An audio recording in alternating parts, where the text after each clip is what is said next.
asalaamaaleykum mbokk yi daleen ak jàmm ci Nandite TV di bërëbu waxtaan ak laayante biir ngir ñi bëgg a xam Nand tey jëriñu tey nag dañu bëggoon waxtaan ak yéen tuuti rek ci coow li juddu fan yi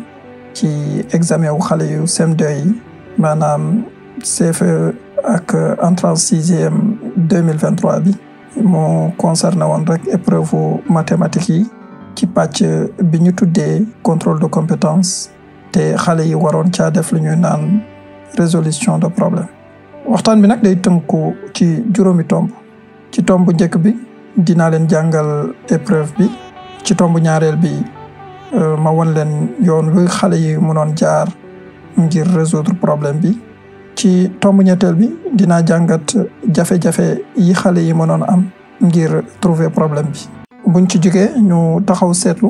jafe-jafe yu xale yi tey di am ci wàllum mathématique ñu tëjee waxtaan bi rek ci juróomeelu tomb bi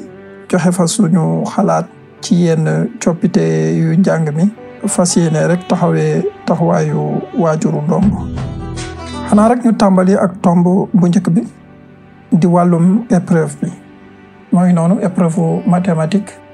contrôle de la compétence. Contexte: ta tante veut acheter un téléviseur dont le prix marqué est de 320 000 francs. Le vendeur lui propose deux possibilités d'achat. Si elle paye comptant, on lui accorde une remise de 5%. Si elle paye à crédit, elle doit verser à la livraison le quart du prix marqué. Le reste, majoré de 10%, sera payé en versements mensuels égaux pendant 1 an, 3 mois. Ta tante choisit d'acheter à crédit. Voici. Calcul. 1. Le montant d'un versement mensuel. 2. Le montant de la différence entre les deux possibilités d'achat. ñu tekki ko rek ci wolof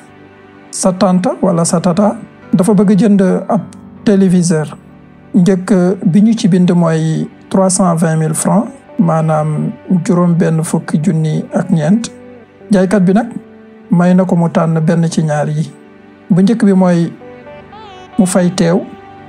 ñu wàññil ko 5% maanaam juróom ci téeméer boo jël ñaar bi nag mooy mën nañ ko lebal ci kaw buñ koy livrer mu fay un quart du prix affiché maanaam xaajub ñeent ci njëg ji ñu bind li ci des nag dafay yokk 10% maanaam fukk dërëm ci téeméer boo jël mu koy fay nag ay versement yu tolloo ci diirub at ak ñetti weer. sa tante nag moom leb bi la taamu ñu lay laaj nag bu njëkk nga calculer ñaata la war a verser weer wu nekk ci ñaareelu laaj bi nga calculer li fay ci teew ak fayu leb bi ëppante muy ñaari laaj donc pour xale yi tontu nag fokk ñu jaar ci ay étapes yu bari yooyu nag lañ fas yéenee bennal ci suñu ñaareelu tomb suñu ñaari laaj yaa ngi noonu xanaa rek ñu xool étape bu laaj bu njëkk bi le calcul du montant du versement mensuel maanaam li tata bi war a verser weer wu nekk ñu fàttali prix marqué bi rek muy 320 000 francs xale bi dafay njëkk calculer montant bi tata bi versé biñ ko livrer téléviseur bi le montant versé à la livraison ñu jël 320 000 francs multiplié par un quart multiplication avec fraction la xale yi tàmm nañ ko donc 320 000 multiplié par 1 divisé par 4 moo lay jox 80 000 francs su paree nag day génne montant boobu ci njëgu départ bi pour xam li des le montant restant donc day jël 320 000 francs mooy 80 000 francs yi moo koy jox 240 000 francs 240 000 francs yooyu nag mooy yokku 10%. kon nag foog ñu calculer li ñu tuddee la majoration di yokkute ji muy 240 000 multiplié par 10 divisé par 100 di calculer avec les pourcentages te xale yi tamit xam nañu niñ koy defee mooy joxe 24 000 francs. bu ñu paree ci loolu rek dañuy calculer li tata bi war a fayaat mooy le montant majoré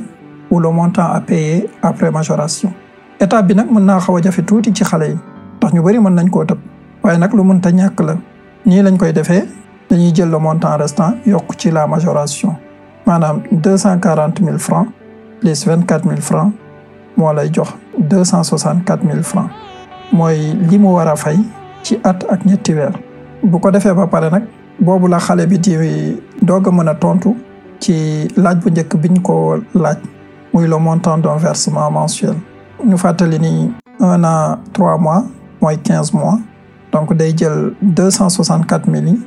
mu diviser ko par 15 mooy 17 600 francs di li tata bi war a fay weer wu nekk. léegi xale bi mën naa tàmbali ak ñaareelu laaj bi mooy calcule le montant de la différence entre les deux possibilités d'achat maanaam li ñaari xeetu pay yi ëppante. moom it tey laaj ay étapes comme payum teew mu teew la dafay ànd ak wàññi foog ñu calculer wàññi bi maanaam la remise muy 5%. moom jafewul prix marqué bi la ñuy multiplier par 5 diviser ko par 100 mooy 320 000 francs multiplié par 5 divisé par 100 mu joxe 16 000 francs. su paree mu doog a xam ñaata la tataawam waroon fay su doon dafa jënd ci teew maanaam le montant à payer au comptant. boobu nag nii lañ koy defee 320 000 francs mooy 16 000 moo koy jox 304 000 francs. bi ko neexoon itam mu def beneen xeetu calcul bu jàppee ni am na réduction 5% kon li mu waroon a fay 95% du prix lay doon. bu boobaa day jël 320 000 yi rek multiplié par 95 divisé par 100 mu jox ko 304 000 francs aussi. moo gën a gàtt waaye moo gën a jafe itam ci calcul. bu paree foog mu xam ñaata la téléviseur bi dikkee tataawam balaa muy mën a tontu ci laaj biñ ko laaj. maanaam dafay calculer le prix à payer à crédit. bii nag mën na ko defee ñaari méthode bu njëkk bi mooy mu jël le prix marqué bi yokk ci la majoration muy 320 000 plus 24 000 mooy joxe 344 000 francs. wala mu jël versement à la livraison bi yokk ci le montant majoré maanaam 80 000 plus 264 000 mu jox ko 344 000 tamit. léegi comme xam na li téléviseur bi di jar au comptant te xam na itam li muy jar à crédit mën na tontu ci laaj biñ ko laajoon maanaam ñaari prix yi li ñu ëppante muy le montant de la différence entre les deux possibilités d'achat day nekk kon le prix à crédit mooy le prix au comptant muy 344 000 mooy 304 000 mooy joxe 40 000 francs. waa kay lii la xale bi waroon def ngir mën a am 60 points yu ñu jagleel compétence. xanaa rek ñu ñëw ci ñetteelu tomb bi jàngat jafe-jafe yi xale yi mënoon jànkonteel ci résolution de problème bi. bu njëkk mooy guddaayu étape intermédiaire yi ndax ci ñaari laaj xale bi war naa jaar presque ci juróom-ñeenti étape pour mën a tontu. loolu gëwuma mu doon lu yomb ci ñoom te jàpp naa ne nekkul lu ñuy tàmm di def it. 2 ba ñetti étape intermédiaire pour tontu benn laaj doyoon na sëkk waaye 4 ba 5 moom dafa xaw a ëpp. te itam du ma bett bu bëree ay xale yu fàtte calculer lu ci mel ni le montant majoré. mënoon nañ leen ko laaj ba pare bu leen neexee ñu changer question 1 bi pour yokkul jafe-jafe yi tuuti maanaam au lieu ñu leen di laaj le montant d'un versement mensuel mënoon nañ leen laaj par exemple la durée du versement ndax loolu mënoon na yokk tuuti jafe-jafe rek pour équilibrer tuuti. waaye ñaari laaj nga war a jaar ci juróom-ñeenti étape pour tontu loolu moom gudd na trop sax te ku loo xam ne lu yomb la te gëw moom mu bëri xale yoo xam ne ni dinañu respecter étape yëpp ba aboutir au résultat final. ci deuxième question bi itam du ñàkk bëri xale yu fàtte calculer le montant à payer à crédit. jàpp naa ne mënoon nañ leen ko laaj te du wàññi dara ci difficulté problème bi. su loolu weesoo foog xale bi xam lan mooy remise ak lan mooy majoration. am nañu ne jotaguñ koo jàng dëgg la am du dëgg wóoruma waaye moom li ma wóor mooy soo xamul luy remise wala xamoo luy majoration dina jafe lool pour nga trouver problème bi. leneen li tam mooy comme xale bi moo waroon xamal boppam les questions intermédiaires dafay laaj mu concentré wu bu baax ci raisonnement wu loolu nag yombul ci examen. tiit mbaa stress mën naa jàpp yenn xale yi ba ñu fàtte yenn étapes yi yu ci mel ni le montant majoré mbaa le montant à payer à crédit. ci sama xalaat épreuve bu baax la pour ay élèves yu tàmm am ay 7,5 jàpp 10 ci résolution de problème. pour man étape intermédiaire yi dañoo bëri trop gëm naa ni dina néew xale yu leen matale ba trouver lépp surtout ñi tàmm am ay 5 ba 7 ci résolution de problème. ñi ma gën a tiital nag mooy ñi nga xam ne ni tàmm ñu am moyenne su bëri ay zéro itam du ma jaaxal. pour un examen national jàpp naa ne sujet bi xaw na jafe tuuti pour des élèves moyens alors que épreuve yi dañ ko war a natt ci ay élèves bu moyen ñi tàmm am 5 ba 6 sur 10. ñu ñëw ci suñu ñetteelu tomb di jafe-jafe yi élèves yi di am en général ci wàllum mathématique. li ëpp nag li ko waral pour man mu ngi jóge ci problème mu làkkum français. problème mu français bi nag yamul rek ci xale yi dem na ba ci université moo tax war nañ fexe ba ci njàngum xale yi français bi bañ a doon obstacle ci seen compréhension des mathématiques. français bi mën nañ ko dabu waaye léeg-léeg les bases mathématiques su la rëccee rek dabu bi day jafe lool. léeg-léeg itam nga gis xale bu am ay problème mu comprendre ci ni mu war a defee ba résoudre un problème moonte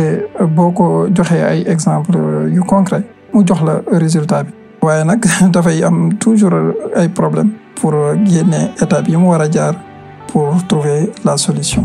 ci tomb bu mujj bi damay joxe rek sama xalaat en tant que parent ndax yàlla def na ni ma am sama doom ju bokkoon ci examen CFEE 2023 bi. li ma constaté rek ci programme yu bees yi mooy bëri na ay parents yoo xam ne ni ils seront dépassés par les réformes ndax comprendre ñu programme xale yi moo tax dina leen jafe lool pour ñu mën a suivre seeni doom ci kër gi. ku ci am ay moyens nag pour mën a ut ku la suivre sa doom xëy na mu tane. bu weesoo loolu dina compliqué trop pour yenn parents yi toppatoo seen jàngum doom nu mu waree. matière yi tam bëri na lool te yéen yi dina bëri parents yu ko dul xam. ubbi benn parenthèse rek ci examen bi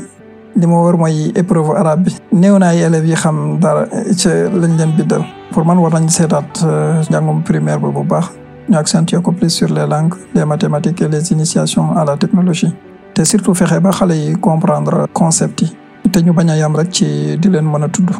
fi ñu jëlee exemple ci mathématique xale yi depuis CI ñoo ngi leen di sonal ci ay données utiles données inutiles. jàpp naa ni jaxase la leen gën a def ka xamal leen. principe bu jàngal leen ay données utiles ak données inutiles day wéeru ci apprendre par l'erreur maanaam jàng bi dañ koy accès ci moytu def erreur alors que jàngal xale bi ni muy defee ba résoudre un problème yam ci di ko jox ay données utiles ba mu miin démarche bi yokk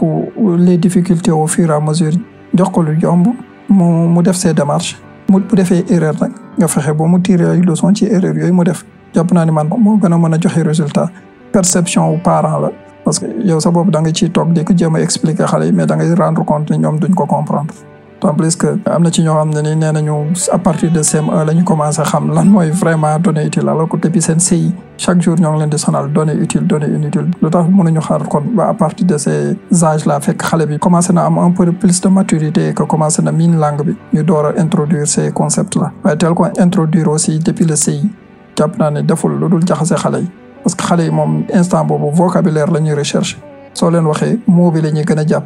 mais pour ñu associer mot bi ak concept bi beneen combat la te yombul te itam xale dafa soxla voir du positif tout le temps kon nag jot na suñu njàng yi appuyé wu plus sur la psychologie positive pour l'enfant et que ñu simplifier njàng bi ñu simplifier ko bu baax a baax sax surtout que léegi ak phénomène réseaux sociaux yeeg yooyu ak tout ce qui est autour la concentration n'est plus quelque chose de facile pour les enfants c'est extrêmement difficile d'avoir des enfants concentrés donc plus ñuy simplifier pour man plus muy joxe ay résultats pour jàngal rek mais bu ñu complexifier njàng bi rek day gën a métti ci xale yi ils vont se perdre complètement suñ jëlee lu ñu mel ni démarche progressive lu baax la ci njàngum xale yi dafay laaj nag yenn saa ñu formé waat enseignants yi xam-xam léegi dafay évoluer bu baax ci lu gaaw sax baax na ñuy yeesal souvent méthodologie yi et surtout ñu wan leen nu ñu war a def ba simplifier yenn concepts yi fexe ba xale yi comprendre ko bu baax te bañ a yam rek ci xam tur yi parce que tey am na ay concepts yu bari xale yi xam nañ tur wi waaye néew na tey ñu la ci mën a jox explication bu claire te loolu tamit li koy justifier leen la étape boobu xale bi toll langue bi muy jàngee nekkul sa langue maternelle dafay nekk ci apprentissage de la langue donc ci recherche de vocabulaire lay gën a nekk que une compréhension des concepts donc tant que simplifier wuñ ko tamit day jafe lool ci ñu te tey bu ñu xoolee ci lu mel ni wàllu mathématique am na lu ñuy woowee méthode Singapour boo xam ne ni référence la ci monde entier surtout pour xale yi donc war nañu fexe ba suñu école yi am ay équipement yu war pour di ko mën a appliquer un peu partout à travers le pays loolu pour man jàpp naa ni lu war a mën a nekk la et ci lu ñu war a taxaw la ci bu gaaw xanaa rek ñu yamale fii waxtaan wi xaw na gudd finalement di ci jégalu bu baax yenn saa nag day baax bu ay polémique di jóg ñu àddu ci avec des bases objectives joxe waale ak des éléments d'analyse te bañ a topp riir bi rek. waa kay lii lañu la andi doon ci suñu waxtaanu tey di la jaajëfal ci li nga ñu topp ba fii di la gërëm ci li nga bàyyi xel chaîne bi bul fàtte abonné wu bu dee defagoo ko bësal baaraam ci kaw su la waxtaan bi neexee wax sa xalaat ba andi say laaj ci espace commentaire bi partagel vidéo bi ba ñeneen jot ci bu dee jàpp nga ni am na solo te mën na leen jëriñ yàlla nañu yàlla may dund ak fekkee ba ñu mën a dajawaat yeneen yoon ba beneen incha allah